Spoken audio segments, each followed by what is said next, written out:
আজকের ক্লাসে class 5-এর English বই থেকে লেসন 1-এর গান্ধী দ্য মহাত্মা গল্পের সম্পূর্ণ বাংলা মানেটা বলে দিচ্ছি। তো গান্ধীজির পুরো নাম কি? গান্ধীজির পুরো নাম হচ্ছে যে মোহনদাস করমচাঁদ গান্ধী। মোহনদাস করমচাঁদ গান্ধীকে মহাত্মা উপাধিটা দিয়েছিলেন কে? রবীন্দ্রনাথ ঠাকুর। এইটুকু জেনে রাখবে, তারপর সরাসরি গল্পে চলে আসছি আমরা। তো গল্পে কি বলছে দেখব। ওয়ান ডে মানে একদিন, এ লিটল বয় মানে একটি ছোট্ট ছেলে, ভিজিটেড মানে দেখা করলো কার সঙ্গে? মহাত্মা গান্ধীর সঙ্গে দেখা করলো। গান্ধীজির ড্রেস সারপ্রাইজড, গান্ধীজির পোশাক সারপ্রাইজড করে দিল মানে অবাক করে দিল দ্য বয় ছেলেটিকে। সাচ এ গ্রেট ম্যান, এত মহান মানুষ, উইদাউট এ শার্ট, শার্ট ছাড়া। অর্থাৎ গান্ধীজি তো সব দেখবে বিভিন্ন জায়গায় ছবিতে দেখতে পাবে, এখানেও ছবিতে দেওয়া আছে দেখবে জামা পরেনি, কোনো শার্ট ছাড়া। তো শার্ট ছাড়া সব জায়গায় ছবি দেখা যায়, কেন শার্ট ছাড়া থাকতেন? এই গল্পটা পড়লেই বুঝতে পারবো। হি ওয়ান্ডার্ড, ছেলেটি অবাক হয়ে গেল। Why don't you wear a shirt, আপনি কেন শার্ট পরেননি গান্ধীজি? তো ছেলেটি জিজ্ঞাসা করলো, দ্য লিটল বয় আক্সড মানে ছেলেটি জিজ্ঞাসা করলো। Where is the money Son, Gandhiji আক্সড gently. Gandhiji আক্সড মানে গান্ধীজি বললেন, জেন্টলি মানে হচ্ছে যে খুব নম্রভাবে। হোয়ার ইজ দ্য মানি, টাকা কোথায়? সন ছেলে, আই এম ভেরি পুয়ার, আমি তো খুব দরিদ্র মানুষ।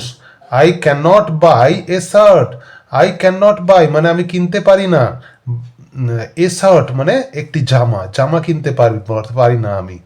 দ্য বয় ফেল্ট পিটি, ছেলেটি ফেল করলো, কি ফিল করলো? পিটি, পিটি মানে দুঃখ প্রকাশ করা, দুঃখ অনুভব করলো। মাই মাদার সিউজ ওয়েল, ছেলেটি তখন বলল, হি সেড মানে সে বলল, সে বলতে এখানে ছেলেটিকে বোঝাচ্ছে। ছেলেটি কি বলল? মাই মাদার সিউজ ওয়েল, আমার মা খুব সুন্দরভাবে সিউজ করতে পারেন। সিউজ মানে সেলাই করা, জামা সেলাই করতে পারেন। She makes all my clothes, তিনিই তো আমার সমস্ত জামা কাপড় তৈরি করে দিয়েছেন। ক্লোথস মানে জামা কাপড়। আই উইল আস্ক হার, ঠিক আছে আমি তাকে বলবো। আই উইল আস্ক মানে আমি বলবো। এই যে উইল থাকা বা শ্যাল থাকলে জানবে যে সেটা ফিউচার টেন্স মানে ভবিষ্যৎকালে বোঝাচ্ছে। আমি বলবো হার, হার মানে তাকে, হার বলতে তার মাদারকে বলবে, বলছে to sew a shirt for you, তোমার জন্য একটা শার্ট মানে জামা সেলাই করে দিতে বলবো।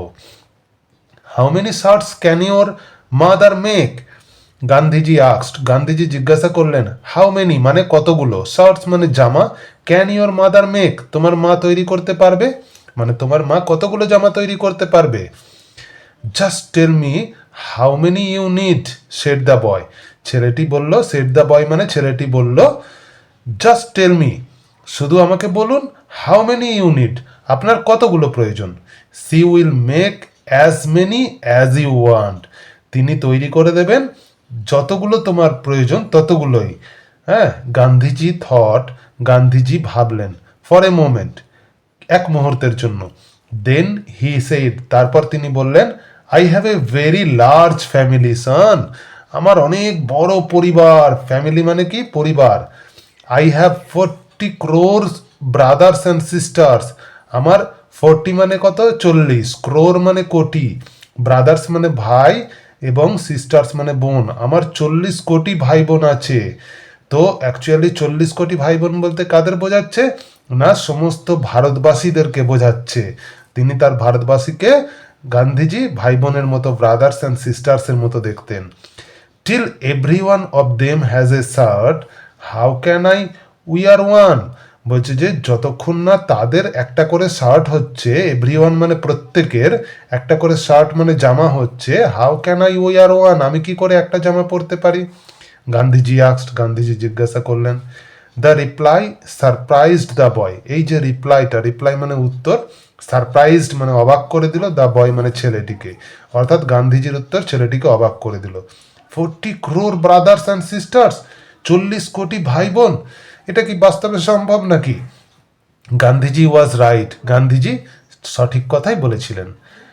আফটার অল, সর্বোপরি গান্ধীজি ফেল্ট, গান্ধীজি অনুভব করেছিলেন, all the people of India, ভারতবর্ষের সমস্ত পিপল, পিপল মানে মানুষজন, ওয়ার হিজ ফ্যামিলি, তার পরিবার, তারা ফ্যামিলি মেম্বার্স, পরিবারের সদস্য তারা, এই পর্যন্ত আজকের ভিডিওটা অনেক বড় হয়ে যাচ্ছে, তাই নেক্সট ভিডিওতে বাকি অংশের গল্প বাংলা মানে বুঝিয়ে দেবো।